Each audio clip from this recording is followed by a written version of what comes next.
friends. How are you doing today? It is Monday.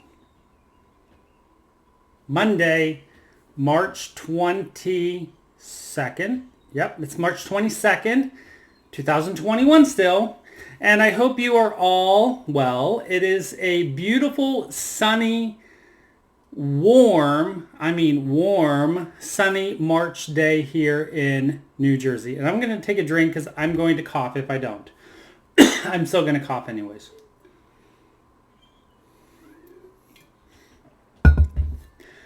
It is a warm, sunny, bright, cheerful, beautiful. I wish I was outside all day today. Unfortunately, I was not because I had to go to work. But I did enjoy the warmth and the sunniness today after I got home. It is actually almost 6 o'clock here, and I am just filming now because after work I did run some errands, meaning I went to Target. I had to go to Target. Today, or on Friday, we are wearing pink t-shirts for in memory of an individual and at work. And I don't own a pink t-shirt. I own some pink clothing or close to pink, like corals, but not t-shirts. And we specifically, if I want to wear jeans, I have to wear a pink t-shirt. And I was like, well, I don't have a pink t-shirt and I want to wear jeans. So on the way home, I did stop at Target and picked up a pink t-shirt so I can wear my jeans and sneakers on Friday and set the example as the supervisor that I am. So I did pick up a pink t-shirt amongst other shirts while I was there because they had some really cool t-shirts, such as a blue one that had Monstera leaves and other variegated type of leaves and stuff on the shirt. So you might see that here sometime soon amongst a couple other t-shirts that I bought. And a couple workout shirts that I bought on clearance. Because after I got home from Target, I went jogging for the first time in months. And my lungs are hurting. But I was able to get a mile out. And I'm going to keep working at it. COVID has done a number on my lungs. And as well as being a couch potato for the last 5 months. But I have to build up my stamina and breathing. But I will get there and I will get back into shape. That is my goal. And I had the energy today to go out and jog. And it's a beautiful day, so I blame that as well for giving me the energy to go and do that. So I did my mile today, a little over a mile. And then I got cleaned up and showered. So now I'm sitting down to chat with you all. So first off, I wanted to talk a little bit about Amaryllis. I had a couple comments recently that I saw, and unfortunately I have not really had the time to get through a lot of the comments that I've had on my videos, and I do apologize for that. I really like reading the comments and checking in with all of you in the comment section. It's just been an extremely busy time for me recently, especially with work. Until I get home, sometimes looking at more words on a screen is the last thing I want to do. And that's unfortunately, because I do like to read the comments. I will get to them all. I will, I promise. And I do have the giveaway that I had mentioned last week that we will draw sometime this week. I don't know when, so go check that out in one of the videos last week if you're interested in those magnetic silicone clips. But I wanted to talk about Amaryllis and what you do with the Amaryllis after they're done blooming. Because this is the time now that obviously all of the Amaryllis should be done blooming. Mine just wrapped up last month, so you would think that this is now the time that they go into dormancy. But it is not. This is actually the active growing cycle time for your Amaryllis. So I have an Amaryllis here. This is the last one that bloomed for me. This is the one that I said that this wasn't my favorite, and everyone was like, well, they wanted to fall over on me. But this is actually one of the this is the Amaryllis that last bloomed, and you can now see that after the bloom, I cut off the bloom stalk, or the spike as it is called. You can actually see it's all dried up now. I'm just going to rip it out here because that's what you can do. There's the bloom, the remaining part of the bloom spike. But after it's done blooming, it might take a week or so, but then all of a sudden you're going to start getting leaves. Oops. And the leaves are the actual, what produces the food and the nutrition that grows the bulb. So here's the bulb of this plant. This has been potted in the same pot for a couple years now. You can see there's a baby over here. And this is probably going to be one that I repot come August-ish. I might even just take it out of the pot completely, allow it whenever I am ready to put it into dormancy, keep it out of soil during dormancy, and then put it into soil whenever I am ready for it to bloom again. So, plants bloom. The Amaryllis, they bloom first whenever they come out of dormancy. They bloom first. So that's usually, they come out of dormancy in November, December. They bloom through winter, December, January, February, like mine did. Then they go into their growing cycle. So you have the nice big green leaves that I'm going to show you here in a second on some of mine. A couple that did not bloom, but they went into a growing cycle. Sometimes your plants aren't going to bloom every year, but they will go into a growing cycle every year. Then around August, you're going to want to put them into dormancy. So you're going to want to put after it goes into a growing cycle, you're going to want to put it into a bright indirect light, an east or west facing window. I have mine right in the window in my bedroom, and which is a west facing window, southwest facing window. And I water them regularly, at least once a week, if not more, whenever the pot dries out.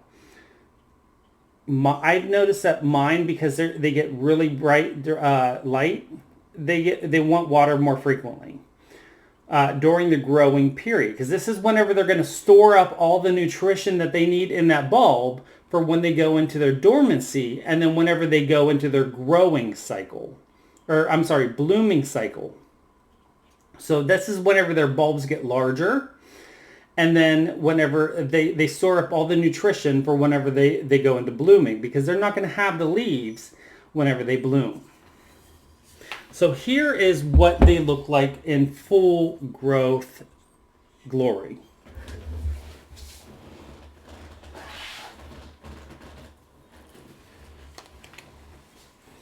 So these are two plants. This is 3 bulbs here. 2 plants that all 3 of these did not bloom this year. One of them is still not growing. This is one I was worried about this actually had a little bit of rot. The roots rotted. So I took it out. I cut off all of the stuff on the bottom. I allowed it to dry out, and then I just repotted it. And I think it's going to start growing again. There's still a lot of green on it, so I think it's going to be healthy. I think it's going to stay fine. But you can see there is a lot of growth on here. There is a lot of new leaves. You can see a new leaf coming here. They're very, very big leaves. Now, here's the thing.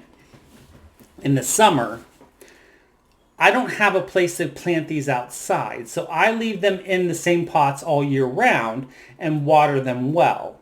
You can plant these in the ground outside during the summer, so they get regular nutrition from the ground as well as the water from rain and everything. But these are probably the largest leaves I've ever had on an Amaryllis. These are larger than I had last year. But these are doing extremely well and healthy. The bulbs are nice and strong. These are going to hopefully bloom very well next year. So I'm really, really excited for these two still not too sure about this one yet, but it's still firm. There's no rot in the bulb, so I think it's going to be okay. We'll find out. So that is Amaryllis 101. But like I said, in August, you're going to want to put them into dormancy. So I think this year, instead of keeping them in the pots, I'm going to take them out of all of my pots. I'm going to clean off the bulbs. So I'm going to rip away all of this extra skin, like onion skin. Keep them in a cool, dark place. So I'll probably put them in my craft closet in the beside my bathroom, and allow them to just hibernate for a number of months. So last year I put mine into dormancy the end of August. I'm probably going to put them into dormancy the beginning of August. You can leave them in the pots during dormancy. Last year I left them in the pots. I just covered the pots over with a big bed sheet and left them here actually up against this wall in my dining room, and covered them over. Did not water them at all. They don't need water during dormancy, and because if you water them, they're going to stay active. So you want to put them into dormancy, leave them to their own devices for a couple months. I'm going to take them out of the pots, like I said, allow them to just rest. And then whenever you're ready for them to come out of dormancy, usually the beginning of November, so that you have a Christmas bloom. Some of the plants are quick to bloom, such as like my apple blossom amaryllis, which will bloom around Christmas time if you bring it out around the beginning of November.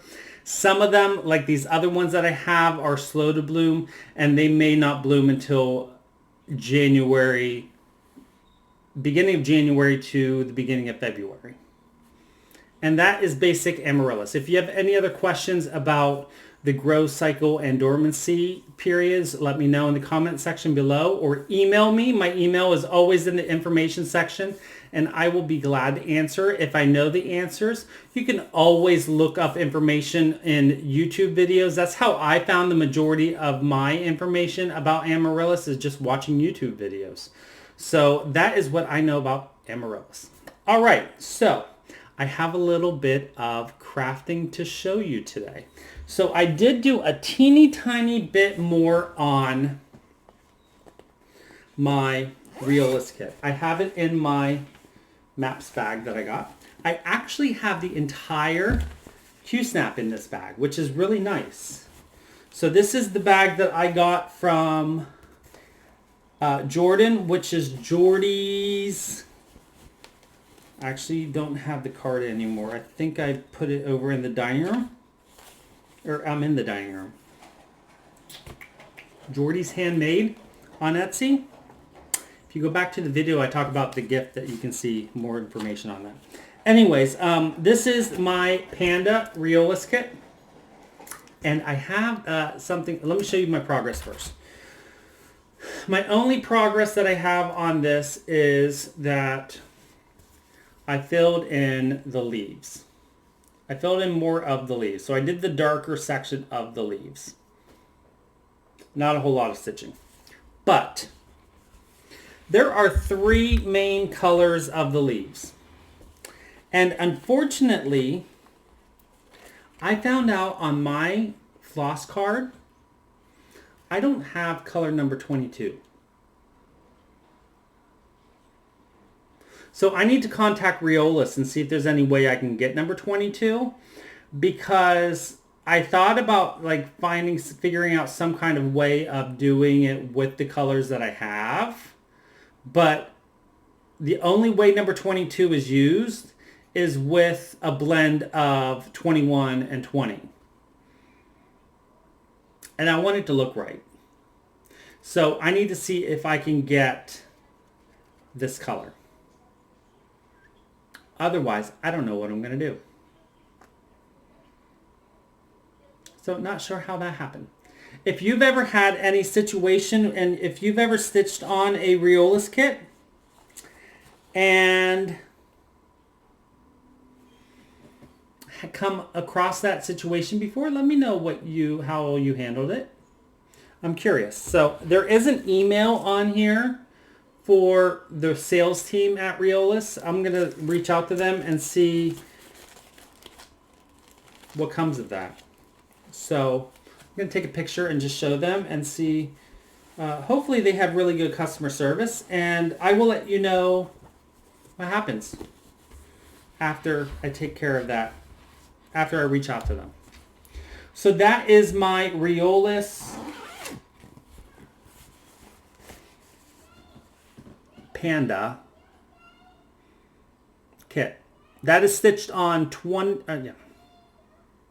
That is stitched on 14 count Ada that comes in the kit, which is like a gray blue color, and it's using the called for that comes in the kit, the woolen acrylic blend flosses. So they're really nice. I really like using the wool acrylic. I've heard mixed reviews about them, but I really do enjoy working on the wool. Excuse me, my lungs. I really enjoy working on the wool acrylic blend flosses. All right, next up, I started a dishcloth. Now, so the other day, I went over to my friend's house to watch Discovery of Witches. We're working on season 2. And so we rented season 2 on his TV. So in order for me to watch it, I have to go over there. The only knitting I have at that point I had to work on was my sweater. Well, I wasn't going to carry 2 cones of that yarn over to his house just to knit on that while I was watching a TV show. So I went ahead and took a dishcloth. I took my dishcloth yarn, and so this is Dishy worsted weight 100% cotton, and this is in the color, any guesses? Blue. So this is blue. 25787 is the number on here. It's pretty good. There we go. That's a good color representation. And instead of doing any kind of fancy dishcloth, I really just wanted something mindless so that I could really focus on the TV show. I mean, I read the books, so I knew what was going to happen for the most part. I mean, it was maybe 10 years ago that I read the books. Audio read the books. But, so here is, I just went ahead and started a super simple dishcloth by Louise Patterson. I mean, I have the pattern memorized, so I don't even use the pattern. I just go off of my head. That's what I was doing, not like crazy. Just going, I mean, I might be a little bit, but anyways, so I went ahead and started the dishcloth. I didn't do this whole thing while watching one episode of Discovery of Witches. I did work on this a little bit the next day, Sunday morning, and that's where we got to. I feel like my tension got a little off right there, and I don't know what's going on there. But anyways, that is my dishcloth. This is how much I have left. I can probably get at least one more dishcloth after this one is done. But I'm not rushing to get this done because I need to have simple things to work on whenever I go out and about, because I don't take my cross stitch when I go out and about, because when I'm at his place, we watch TV in the dark. And so I can knit on this in the dark. When I'm in the car and I'm not driving, I take knitting. So I can work on this in the car, because yes, I knit in the car. So that is something I worked on. I started and I worked on. But then I did do a little bit of knitting. Actually, I've done a lot of sweater knitting. I didn't bring that over because I didn't feel like carrying my cones of yarn over here just to show you about that much progress of stockinette stitch in the round. So while there's some progress on it, it doesn't look like a whole lot of progress, but I did put a lot of hours into it. So, excuse me as I hiccup because I drank water after not being able to breathe. Anyways, I then decided to go ahead last night and I'm on this mad mission to, one, have things on the go, like ready to go, that I can just pick up and take with me to knit whenever I leave the house. But also, I wanted to have, I'm in the process of cleaning my house the other week. I am in this mad mission of purging all of the things that have been laying around the house for years. So I am now wanting to use up all the yarn that I've had laying around and do something with it. So I went through all of my sock yarn and I have figured out like 4 different sets of sock yarn projects to get ready to do. And so last night I just gotten this urge to cast on 2 of those 4 projects. So the first project I cast on, and unfortunately I don't have the skein tag for this one anymore because I actually caked this up maybe 3 years ago. This is the the cake of yarn that I cast on last night. This is a Knit Picks, and I don't even know if it is not, I want to say this is,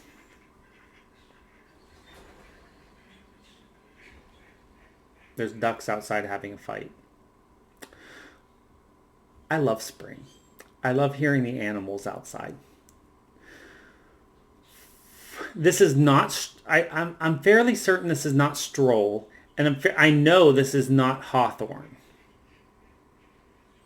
So I don't know what this is. But this is Knit Picks, I know that much. So this is the one that I cast on last night. This is for a friend at work.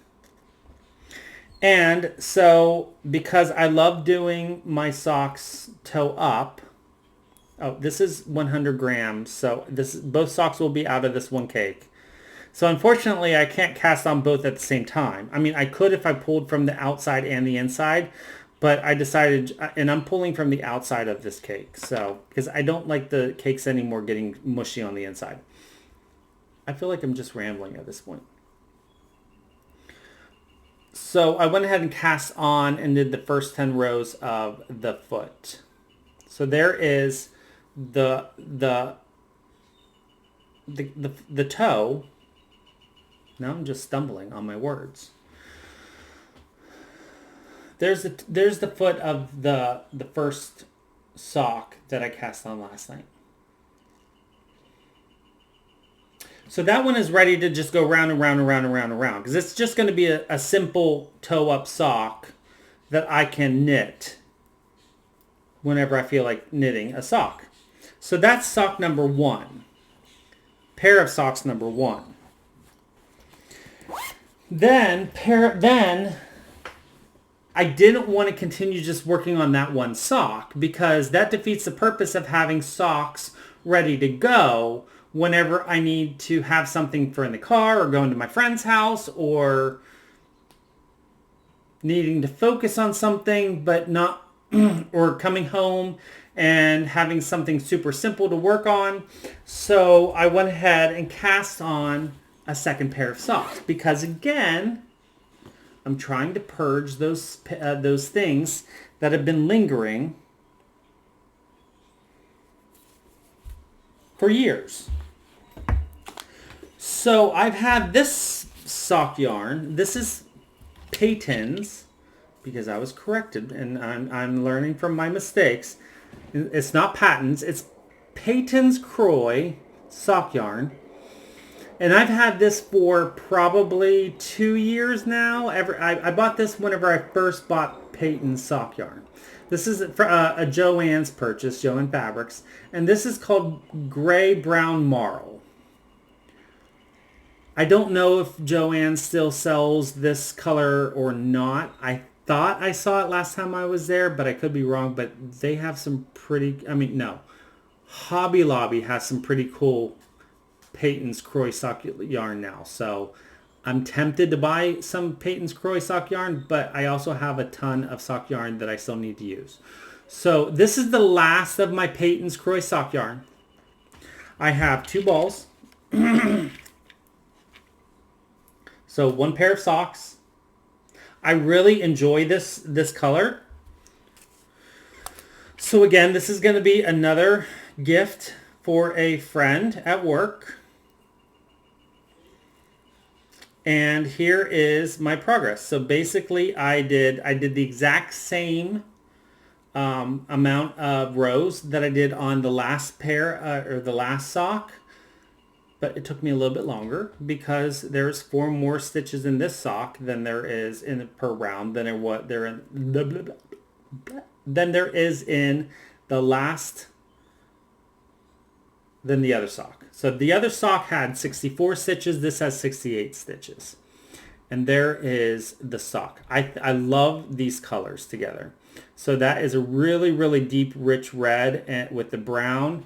And then those grays together. The next color coming is going to be the light. No, I think it's going to be the dark gray because we have a stripe of the light. No, the next color is going to be the light gray because we just did a stripe of the red. And then I think then we go into the dark gray. I think. So there we go. So each sock is going to be 1 cake. These are probably going to be shorty socks. I'm not sure what I'm going to do with the gray purple color. It might be like a short calf sock. I don't know what that's called. Not quite an ankle sock, but not quite a knee-high sock. What's that called? I don't know. But like, like a 3-inch leg instead of a 5-inch leg. But just something that gives it a little bit of substance. Just to use up the yarn. I don't know what I'm going to do. But I want to use up my yarn. So that is 2 of my 4 projects that I have ready to cast on. And these 2 are cast on. So at least, I would love to cast on the toe of the other one because this one could be cast on. But I use the same size. This is a US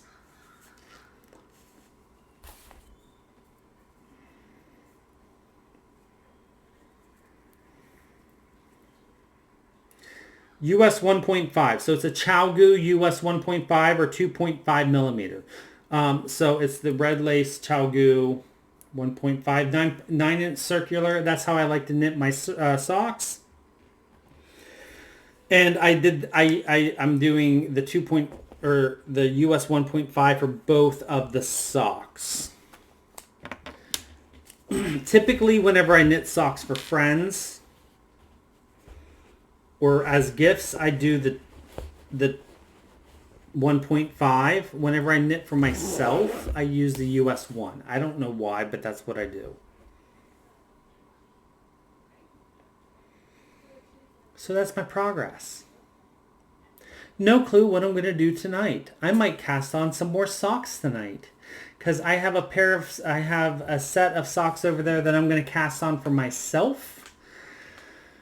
And I have another set that I'm probably going to cast on for a friend. So that is the plan. Well, I don't have any plans for tonight. I'm kind of falling into another knitting cycle.